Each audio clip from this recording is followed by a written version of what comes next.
नमस्कार, जय श्री कृष्ण। आपका हमारे चैनल पर हार्दिक स्वागत है। श्री कृष्ण जन्माष्टमी की आप सभी को हार्दिक शुभकामनाएं।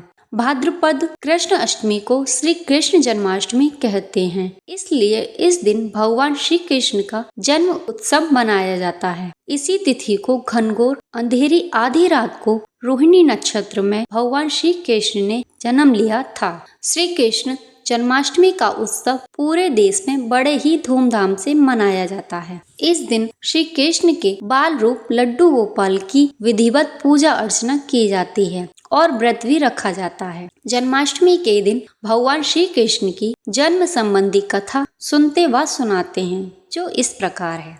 द्वापर युग में भोजवंशी राजा उग्रसेन मथुरा में राज्य करते थे। उनका एक पुत्र और एक पुत्री थी। पुत्र का नाम कंस और पुत्री का नाम देवकी था। कंस को सत्ता का लालच था। उसने अपने पिता राजा उग्रसेन से राजगद्दी छीनकर उन्हें जेल में बंद कर दिया और स्वयं को मथुरा का राजा घोषित कर दिया। कंस एक अत्याचारी शासक था, जिससे मथुरावासी परेशान रहते थे। राजा कंस अपनी बहन देवकी से बहुत प्रेम करता था। उन्होंने अपनी बहन देवकी का विवाह वासुदेव से कराया। जब कंस देवकी को विदा करके स्वयं उनको उनके ससुराल छोड़ने जा रहे थे, तभी रास्ते में आकाशवाणी हुई, हे कंस, जिस देवकी को तू बड़े प्रेम से ले जा रहा है, उसी में तेरा काल बसता है। इसी के गर्भ से उत्पन्न इसका 8वां पुत्र तेरा वध करेगा। यह सुनकर कंस डर गया। कंस ने अपनी बहन के साथ सदा प्रेम से व्यवहार किया, मगर यह आकाशवाणी सुनकर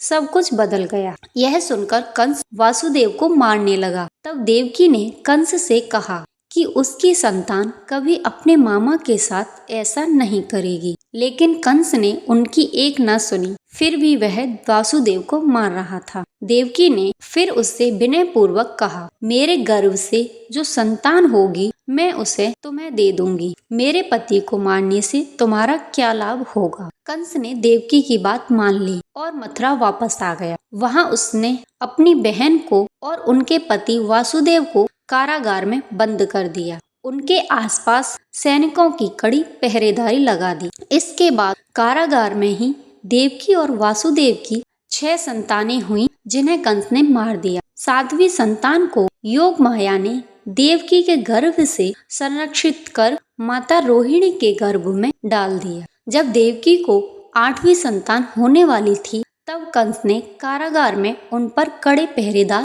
बैठा दिए। उसी समय नंद की पत्नी यशोदा जी को भी संतान होने वाली थी। भाद्रपद मास कृष्ण पक्ष की अष्टमी तिथि को रोहिणी नक्षत्र में अंधेरी रात में भगवान श्री कृष्ण ने देवकी के गर्भ से 8वीं संतान के रूप में जन्म लिया। श्री कृष्ण के जन्म लेते ही कोठरी प्रकाशमय हो गई। तभी वहां आकाशवाणी हुई, श्री विष्णु जी ने कृष्ण जी के अवतार में देवकी की कोख से जन्म लिया और वासुदेव से कहा कि वह श्री कृष्ण को गोकुल में अपने मित्र नंद बाबा के पास छोड़ आए और उनके घर एक कन्या जन्मी है, उसे अपने साथ ले आए और यहाँ लाकर कंस को सौंप दें।